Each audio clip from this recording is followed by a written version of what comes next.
મિત્રો, ગયા લેક્ચરમાં આપણે સેપરેશન ઓફ વેરિયેબલની પદ્ધતિનો ઉપયોગ કરી, જેને આપણે ચલોના વિભાજનની રીત કહેતા હતા, આપણે હેલ્મહોલ્ટ્ઝ સમીકરણનું કાર્ટેજીય યામ પદ્ધતિમાં વિભાજન મેળવ્યું.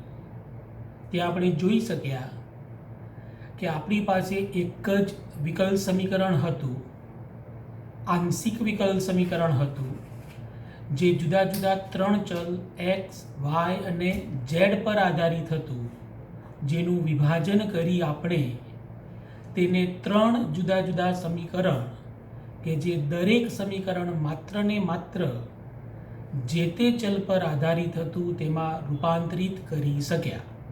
એટલું જ નહીં, મળતા ત્રણેય સમીકરણ પૂર્ણ વિકલનના સ્વરૂપમાં હતા. મિત્રો, આજે આપણે હેલ્મહોલ્ટ્ઝ સમીકરણનું ગોલીય ધ્રુવીય યામ પદ્ધતિમાં અને ત્યારબાદ નળાકારીય યામ પદ્ધતિમાં વિભાજન મેળવીશું. આ માટે અહીં પણ આપણે ચલોના વિભાજનની રીતનો ઉપયોગ કરીશું. તો ચલો મિત્રો, હેલ્મહોલ્ટ્ઝ સમીકરણનું ગોલીય ધ્રુવીય યામ પદ્ધતિમાં વિભાજન મેળવીએ. મિત્રો, આપણે જાણીએ છીએ તે પ્રમાણે હેલ્મહોલ્ટ્ઝ સમીકરણ નીચે પ્રમાણે વ્યાખ્યાયિત કરી શકાય. કૌંસમાં નેમલા સ્ક્વેર પ્લસ કે સ્ક્વેર કૌંસ પૂરો યુ ઓફ આર બરાબર 0, જેનો આપણે સમીકરણ નંબર 1 આપીશું.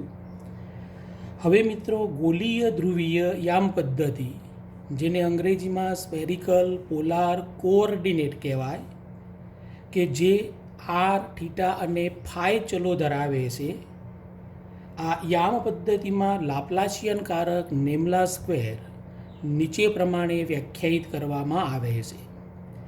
નેમલા square is equal to 1/r square del upon del R કૌંસમાં R square del upon del R કૌંસ પૂરો plus 1/r square sine theta del by del theta sine theta del by del theta plus 1/r square sine square theta del square upon del phi square.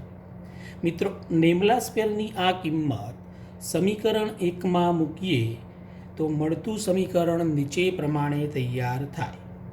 1/r square del by del R square del by del R plus 1/r square sine theta del by del theta sine theta del by del theta plus 1/r square sine square theta del square by del phi square plus કે square મોટો કૌંસ પૂરો કરી U of R is equal to 0, સમીકરણ 2 number આપી દઈએ. મિત્રો, આ સમીકરણના દરેકે દરેક પદમાં એક અથવા એક કરતાં વધુ ચલો છે. દાખલા તરીકે બીજું પદ તપાસો તો તેની અંદર ચલ તરીકે આર પણ હાજર છે, થીટા પણ હાજર છે. ત્રીજું પદ તપાસો જેની અંદર ચલ આર, થીટા અને ફાઈ ત્રણેય ચલ હાજર છે. પ્રથમ પદ માત્ર ચલ આર ધરાવે છે, પરંતુ એ સિવાયના બાકીના પદોમાં આર હાજર છે. આવા સમીકરણનું અલગ અલગ ચલોમાં વિભાજન કરવા નીચે પ્રમાણેની પદ્ધતિને અનુસરીએ. આ માટે ધારો કે U of R is equal to R of R, theta of theta, phi of phi. મિત્રો, અહીં આ થીટા કેપિટલ બનાવવાનો અને આ થીટાને સ્મોલ રાખવાનો, બંને વચ્ચે કંઈક ભેદ થાય તે રીતે બંનેની સંજ્ઞા લેવાની. ટૂંકમાં આપણે તેને આર, થીટા, ફાઈ વડે રજૂ કરી શકીએ, જેને આપણે સમીકરણ 3 કહીશું. મિત્રો, અહીં લીધેલ ત્રણેય વિધેય, જેમાં આર એ માત્ર ચલ સ્મોલ આર પર આધારિત છે, જે થીટા અને ફાઈથી સ્વતંત્ર છે. એ જ રીતે વિધેય થીટા એ માત્ર ચલ થીટા પર આધારિત છે, જે આર અને ફાઈથી સ્વતંત્ર છે, અને ફાઈ એ માત્ર ચલ ફાઈ પર આધારિત છે, જે આર અને થીટાથી સ્વતંત્ર છે. સમીકરણ 3ની કિંમત સમીકરણ 2માં મૂકીએ તો મળતું સમીકરણ આ પ્રમાણે બનશે 1/r² del by del R r² del by del R plus 1/r² sine theta del by del theta sine theta del by del theta plus 1/r² sine square theta del square by del phi square plus કે square R theta phi is equal to 0. મિત્રો R theta ફાઈને હવે આપણે કૌંસની અંદર લઈ જઈશું. અહીંયા ધ્યાન એ રાખવાનું કે જ્યારે આ પદ કૌંસની અંદર જશે ત્યારે ધારો કે પહેલા પદનું વિકલન આર સાપેક્ષે, તેથી આરનું વિકલન થશે જ્યારે ફાઈ અને થીટા આપણે અચળ ગણીશું. એ જ રીતે બીજા પદમાં વિકલન થીટા સાપેક્ષે, તેથી થીટાનું વિકલન થશે, આર અને ફાઈ અચળ રહેશે. આ બાબતોને ધ્યાનમાં રાખી આ જ સમીકરણ નીચે પ્રમાણે લખીશું. મિત્રો અહીં જે તે વિકલન જે તે વિધેય પરનું જ હોવાથી અંશત વિકલનની જગ્યાએ હવે મળતા સમીકરણમાં પૂર્ણ વિકલનવાળું પદ આવશે. ઉપરનું સમીકરણ હવે નીચે પ્રમાણે લખી શકાય: theta phi upon r² del by del R r² dr by del dr plus R phi upon r² sine theta del by del theta sine theta D theta by D theta plus R theta upon r² sine square theta D square phi upon D phi square plus કે square R theta phi is equal to 0. મિત્રો આ રીતે મળતા સમીકરણના પણ દરેક પદમાં બધા જ વિધેયો એટલે કે આર થીટા અને ફાઈ હાજર છે. હવે દરેક પદને જે તે વિધેયમાં રૂપાંતરિત કરવા માટે નીચેની પદ્ધતિને અનુસરો. આ માટે ઉપરના સમીકરણને પ્રથમ આર થીટા ફાઈ વડે ભાગો. મળતું સમીકરણ આ પ્રમાણે બનશે: 1/r² into R del by del R r² dr by dr plus 1/θ r² sine theta del by del theta sine theta D theta by D theta plus 1/φ r² sine square theta D square phi upon D phi square plus કે square is equal to 0. મિત્રો હજુ પણ આ સમીકરણના બધા જ પદોમાંથી આપણને એક પણ પદ સ્વતંત્ર ચલ ધરાવતું મળેલ નથી. આ માટે આપણે આ પ્રક્રિયાને આ પ્રમાણે આગળ વધારીશું.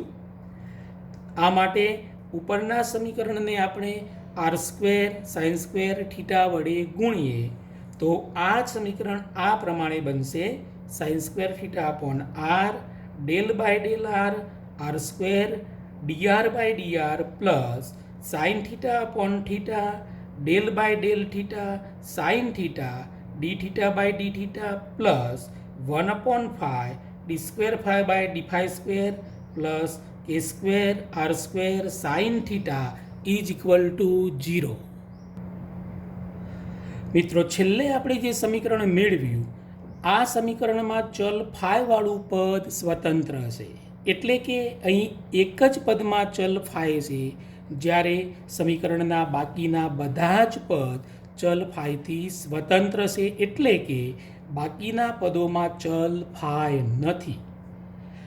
તેથી આ સમીકરણને પુનઃ ગોઠવણી કરતા sine square theta upon R del by del r² dr by dr plus sine theta upon theta del by del theta sine theta D theta by D theta plus કે square r² sine square theta is equal to -1/φ D square phi by D phi square.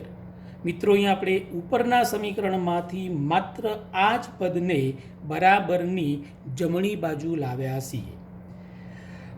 આ સમીકરણને આપણે number 5 આપીએ તો મિત્રો જોઈ શકાય છે કે સમીકરણ 5ની જમણી બાજુ માત્ર ચલ ફાઈ પર આધારિત છે, જ્યારે તેની ડાબી બાજુ ચલ ફાઈથી સ્વતંત્ર છે. એટલે કે ડાબી બાજુના આખા ભાગમાં કોઈ પણ જગ્યાએ ચલ ફાઈ નથી. આવું તો જ શક્ય બને કે જો સમીકરણની બંને બાજુને રજૂ કરતો કોઈ સમાન અચળાંક લઈ શકીએ. ધારો કે આ અચળાંક તરીકે આપણે m² લઈએ તો સમીકરણ 5 પરથી -1/5 d²φ/d² m² સાદુરૂપ આપતા છેવટે આપણે d²φ/d² પ્લસ m²φ 0 આવું એક સમીકરણ મેળવી શકીએ. મિત્રો, આ સમીકરણને આપણે નંબર A આપીએ.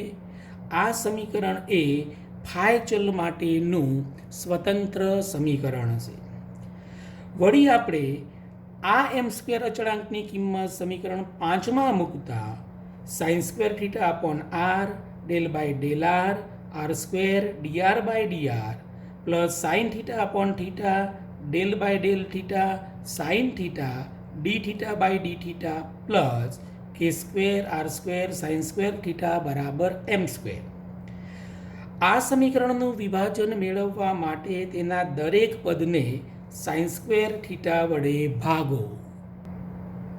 મિત્રો, આમ કરતાં મળતું સમીકરણ આ પ્રમાણે હશે: 1/r del/r r² dr/dr plus 1/θ sin θ d/dθ sin θ dθ/dθ plus k² r² બરાબર m²/sin²θ.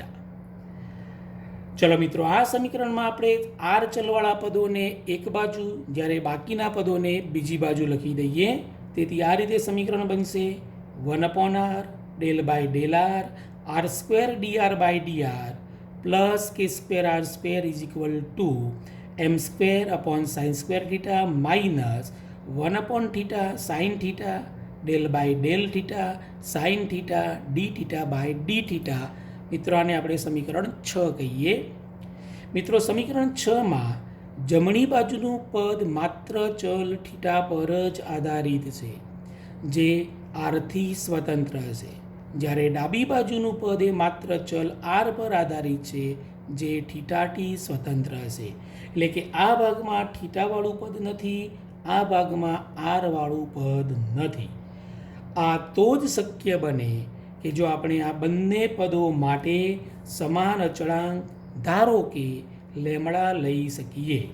તેથી સમીકરણ 6 પરથી 1/θ sin θ del/θ sin θ dθ/dθ minus m²/sin²θ બરાબર માઇનસ લેમડા. મિત્રો, આખા સમીકરણને ચલ થીટા વડે ગુણતા 1/sin θ del/θ sin θ dθ/dθ minus m²θ/sin²θ બરાબર માઇનસ લેમડા થીટા. આ પદને બરાબરની ડાબી બાજુ લાવી દઈએ. 1/sin θ del/θ sin θ dθ/dθ minus m²θ/sin²θ plus lambda theta બરાબર 0, જેને આપણે સમીકરણ બી કહીએ. મિત્રો, સમીકરણ 6ની ડાબી બાજુ બરાબર અચળાંક લેમડા લખતા સમીકરણ આ પ્રમાણે મળશે: 1/r del/r r² dr/dr plus k² r² બરાબર લેમડા.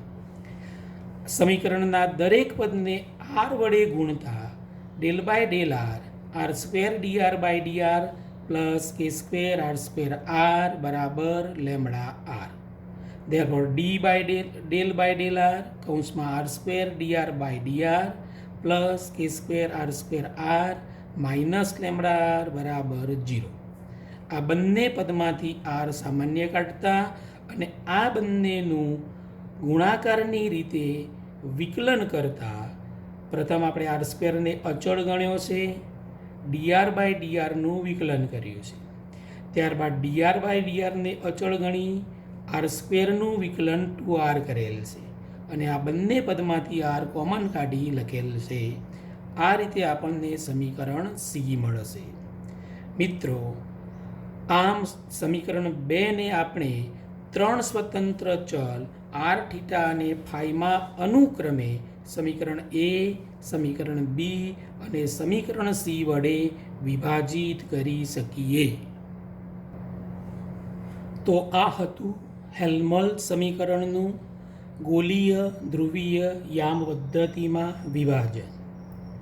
મિત્રો, હવે આપણે હેલ્મહોલ્ટ્ઝ સમીકરણનું નળાકાર યામ પદ્ધતિ કે જેના 3 ચલ તરીકે આપણે રો, ફાઈ અને ઝેડ લઈશું તેમાં વિભાજન મેળવીએ. અગાઉ જોઈ ગયા તે જ રીતે અહીં પણ હેલ્મહોલ્ટ્ઝ સમીકરણ નીચે પ્રમાણે લઈ શકાય. નિમ્લા સ્ક્વેર પ્લસ કે square U of R is equal to 0, તેને નંબર 1 આપી દઈએ. મિત્રો, નળાકાર યામ પદ્ધતિમાં લાપ્લાસિયન કારક નિમ્લા સ્ક્વેર નીચે પ્રમાણે વ્યાખ્યાયિત થાય. Nabla square is equal to 1 rho del by del rho del by del rho plus 1 rho square del square by del phi square plus del square by del Z square. આ કિંમત સમીકરણ 1માં મૂકીએ તો મળતું સમીકરણ આ પ્રમાણે બનશે: 1 rho del by del rho del by del rho plus 1 rho square del square by del phi square plus del square by del Z square U of R is equal to 0, જેને આપણે number 3 આપીએ. આ સમીકરણને જુદા જુદા ચલો row, phi અને ઝેડમાં વિભાજિત કરવા માટે ધારો કે U of R is equal to R of rho, phi of phi into Z of Z, જેને ટૂંકમાં આર, ફાઈ, ઝેડ પણ લઈ શકાય, જેને નંબર 4 આપતા. મિત્રો, અહીં કેપિટલ આર એ માત્ર ચલ રોનું વિધેય છે જે ફાઈ અને ઝેડથી સ્વતંત્ર છે. કેપિટલ ફાઈ એ માત્ર ચલ ફાઈનું વિધેય છે જે રો અને ઝેડથી સ્વતંત્ર છે, જ્યારે કેપિટલ ઝેડ એ માત્ર સ્મોલ ઝેડનું જ વિધેય છે જે રો અને ફાઈથી સ્વતંત્ર છે. મિત્રો, સમીકરણ 4ની કિંમત સમીકરણ 3માં મૂકતા અને સાદુરૂપ આપતા તેમજ અચળ પદોને વિકલનની બહાર લખતા ઉપરનું સમીકરણ નીચે પ્રમાણે મળશે: phi Z upon rho del by del rho del R by del rho plus R Z upon rho square D square phi upon D phi square plus R phi D square Z upon D Z square plus કે square R phi Z બરાબર 0. હવે દરેક પદને આપણે સ્વતંત્ર ચલમાં રૂપાંતરિત કરવા માગીએ છીએ. આ માટે નીચેની પદ્ધતિને અનુસરો. આ માટે ઉપરના સમીકરણના દરેક પદને આર, ફાઈ ઇન્ટુ ઝેડ વડે ભાગો. આમ કરતાં મળતું સમીકરણ 1/r rho del by del rho del R dr by D rho plus 1/5 rho square D square phi upon D phi square plus 1/z D square Z upon D Z square plus કે square is equal to 0. મિત્રો, આ સમીકરણમાં આપણે જોઈ શકીએ છીએ કે આ પદ એ માત્ર ચલ ઝેડ પર આધારિત છે. એ સિવાયના બાકીના પદોમાં ચલ ઝેડ હાજર નથી, તેથી તેને આપણે અલગ પાડી શકીએ. આ માટે સમીકરણની પુનઃગોઠવણી કરતા, એટલે કે આ પદને બરાબરની જમણી બાજુ લખતા, અહીં આ પદ માત્ર ચલ ઝેડ પર આધારિત છે, જ્યારે એ સિવાય આ પદ ચલ ઝેડથી સ્વતંત્ર હશે. આવું તો જ શક્ય બને કે જો આપણે બંને બાજુઓ માટે કોઈ સમાન અચળાંક, ધારો કે -q² લઈ શકીએ. ચલો મિત્રો, સમીકરણ 5 પરથી -1/z D square Z upon D Z square બરાબર -q². આના બરાબર આપણે અચળાંક -q² લીધો. સાદુરૂપ આપતા D square Z upon D Z square -q²z બરાબર 0 મેળવી શકાય, જેને આપણે સમીકરણ A કહીશું. આ સમીકરણ માત્ર ચલ ઝેડનું વિભાજન દર્શાવે છે. મિત્રો, સમીકરણ 5માં આ અચળાંકની કિંમત લઈએ તો 1/r rho del by del rho dr by D rho plus 1/5 rho square D square phi by D phi square plus કે square is equal to -q². આ સમીકરણનું હજુ આગળ વિભાજન કરવા સમીકરણને રો સ્ક્વેર વડે ગુણો. આમ કરતાં rho by r del by del rho dr by d plus 1/5 D square phi upon D phi square plus કે square rho square is equal to minus q square rho square. મિત્રો, આ સમીકરણમાં આપણે જોઈ શકીએ છીએ કે આ પદ એ માત્ર ચલ ફાઈ પર આધારિત છે. બાકીના કોઈ પણ પદમાં ચલ ફાઈ નથી, એટલે કે આ પદને આપણે અલગ કરી શકીએ. તેથી આ સમીકરણને નીચે પ્રમાણે પુનઃ ગોઠવણી કરીને લખતા અહીં મિત્રો આપણે આ પદને બરાબરની બીજી બાજુ લખીશું. સમીકરણ 6ની જમણી બાજુ માત્ર ચલ ફાઈ પર જ આધારિત છે, જ્યારે ડાબી બાજુ ચલ ફાઈથી સ્વતંત્ર હશે, જે માત્ર ચલ ફાઈ પર જ ચલ રો પર જ આધારિત છે. તેથી આપણે સમીકરણ 6ની બંને બાજુ માટે કોઈ સમાન અચળાંક ધારો કે m² લઈ શકીએ. તેથી સમીકરણ 6 પરથી -1/5 D square phi by D phi square બરાબર m² સાદુરૂપ આપતા D square phi upon D phi square plus m² phi બરાબર 0 સમીકરણ બી મેળવી શકાય. આ સમીકરણ માત્ર ચલ ફાઈ પર જ આધારિત છે. વળી સમીકરણ 6 પરથી જ rho by r del by del rho dr by d plus કે square rho square plus q square rho square is equal to m². સમીકરણને આર વડે ગુણી દેતો rho del by del rho dr by d plus કે square rho square r plus q square rho square r is equal to m² r. Therefore, del by del ro dr by d plus k square rho square plus q square rho square આ પદ આમ લાવતા -m² R common કાઢતા બરાબર 0. મિત્રો, પ્રથમ પદનું row સાપેક્ષ વિકલન કરતાં ગુણાકારની રીતે વિકલન થશે. પહેલાં રો અચળ ગણીએ તો રો અને rho square D square i bar d rho square plus રોનું રો સાપેક્ષ વિકલન 1 થશે.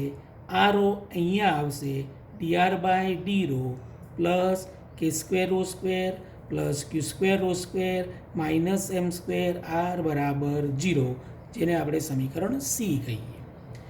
મિત્રો, સમીકરણ સી એ માત્ર ચલ રો ને રજૂ કરતું વિકલ સમીકરણ છે.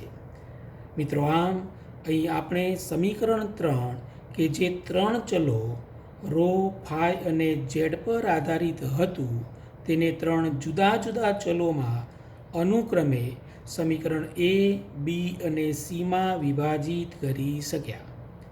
અહીં મળતા ત્રણેય સમીકરણ એ પૂર્ણ વિકલનના સ્વરૂપમાં હશે.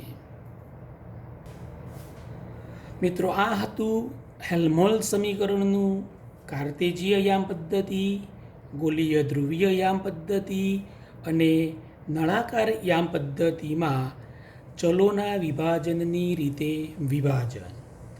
મિત્રો, આવો જ પ્રશ્ન હેલ્મહોલ્ટ્ઝ સમીકરણની જગ્યાએ લાપ્લાસ સમીકરણના વિભાજન માટે પણ પૂછી શકાય. આપણે જાણીએ છીએ એ રીતે લાપ્લાસ સમીકરણને નીચે પ્રમાણે વ્યાખ્યાયિત કરવામાં આવે છે. ² u(r) = 0 નંબર 1 કહીએ. મિત્રો, હેલ્મહોલ્ટ્ઝ સમીકરણ પણ આપણે જાણીએ છીએ. ² પ્લસ કે સ્ક્વેર u(r) = 0 સમીકરણ 2. મિત્રો, એટલે કે હેલ્મહોલ્ટ્ઝ સમીકરણમાં જો આપણે k બરાબર 0 લઈએ તો k વાળું પદ દૂર થાય અને આપણને લાપ્લાસ સમીકરણ મળે. એટલે કે લાપ્લાસ સમીકરણનું જે તે યામ પદ્ધતિમાં વિભાજન એ હેલ્મહોલ્ટ્ઝ સમીકરણની જેમ જ મેળવવાનું થાય. માત્ર હેલ્મહોલ્ટ્ઝ સમીકરણના ઉકેલો વખતે જ્યાં જ્યાં k વાળું પદ આવતું હોય ત્યાં 0 લેવા પડે. આ હકીકત ધ્યાનમાં રાખી લાપ્લાસ સમીકરણનું કાર્ટેજીય, ગોલીય ધ્રુવીય યામ પદ્ધતિ અને નળાકાર યામ પદ્ધતિમાં સ્વપ્રયત્નથી વિભાજન મેળવો. મિત્રો, અહીંયા આપણે આપણું આ ચેપ્ટર પૂરું કરીશું. આભાર.